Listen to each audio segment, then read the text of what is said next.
Hello everyone, thank you all so much for coming. Today I'd like to talk about something that's very important that we address here at Doohickeys, and that is discipline. How are we disciplining our employees? First off, I'd like to establish what the purpose of discipline is. First, it helps employees observe rules and regulations better. It helps them improve their future behavior and performance.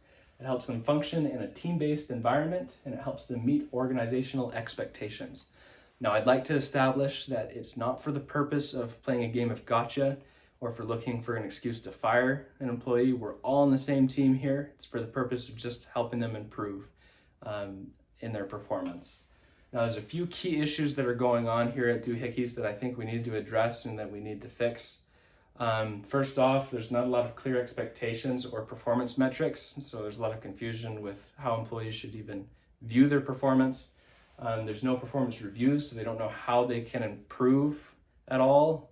There's no documentation, and we don't have standardized methods of giving warnings and creating action plans either. So to address all of these, I think if we did address all of these, we'd see a lot better communication, a lot better performance here, which is something we all want. So first off, we need to establish clear expectations. Belinda Wee once said, setting employee expectations can eliminate or reduce confusion and increases the chances of employees being successful in achieving the goals set for them. Conversely, if we don't have these things, it increases in confusion and it decreases the chances of employees being successful in achieving their goals, our goals that we have for them. But the question is, what metrics do we use to measure performance? What kind of expectations do we want to establish with these employees? Well, the TDWI, a really good research and consulting company, has given these 12 characteristics that we should have in all of our metrics that we use. First, it needs to be strategic, it needs to be strategically sound. It's simple, something the employee can understand, something that they can own. It's actionable, something they can act on. It's timely, referenceable, meaning the employee can see how they're doing in that regard. It's accurate, it's correlated with our mission statement. It's game proof. They're not going to exploit it, right? It's aligned with, they're aligned with each other, so they're not going to conflict with one another. Each of the metrics, they're standardized, it's fair for everybody, and they're relevant to what we're trying to accomplish as a business.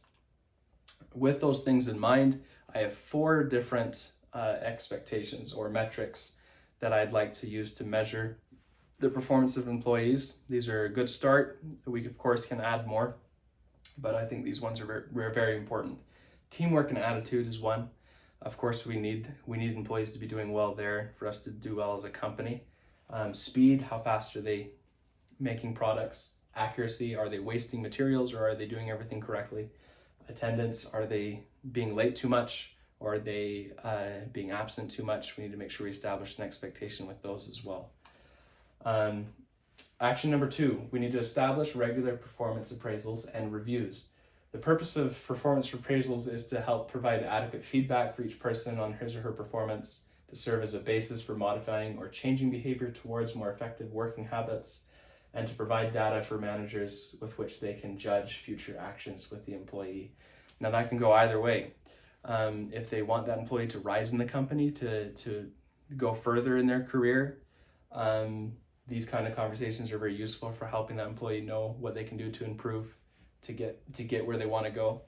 But if they also just aren't reacting to feedback very well, and they're not improving, these kind of conversations are very good for helping a manager decide whether or not we want to keep that employee or not. Now, the challenge with these is that they can be very subjective, person to person, depending on who's doing it, they can do it differently. And so for that reason, it's important that we establish a standard way that we do these performance appraisals. That way it's fair for every employee and it doesn't, change depending on who's doing it. And then number 3, going along with performance appraisals, is that we need to have documentation. These appraisals need to be documented as well as any conversations we're having that are very important to, that we keep record of. Like if we talk to the employee about their attendance or their performance, we want to make sure that we document that. There's a few reasons for that. First off, it can really help if we have any legal challenges. A good quote here is, good documentation will not earn you extra credit, but its absence can result in a failing grade when litigation occurs. For example, if an employee gets fired and they try to sue us for firing them on the basis of their race, even though we didn't, or their age, even though we didn't, we can then present this documentation as evidence, like, no, we talked about your attendance this and this and this day, and we didn't see improvement, so we had to let you go. That's a very useful thing in the legal realm. But there's other reasons too. It makes decisions more clear. It's easier to view things on paper than it is just to rely on memory. It clears up disputes, and it ensures clear communication, like in those performance appraisals. If both the supervisor and the employee sign the documented conversation, it's very clear to both of them what went on that day and what we want to focus on in the future in terms of performance. And then lastly, we want to establish a system for giving warnings. Now, there are 3 different warnings that I would propose that we use: verbal, written, and final warnings, pretty standard. Now, every circumstance is different, so supervisors can use these in whatever fits the scenario. But in every case, these warnings should be signed by the supervisor, and they should be signed by the employee. And that's so that it's very clear to everyone what's going on there and what needs to happen. Going along with that, there needs to be an action plan made, because once again, we're not playing gotcha. We want the employee to know very clearly how they can improve in the future. And so there needs to be an action plan. How are you going to change how you're performing in this metric? And warnings typically will last for 90 days. If we see improvement in those 90 days, we want them to be in good standing with the company. We don't want them to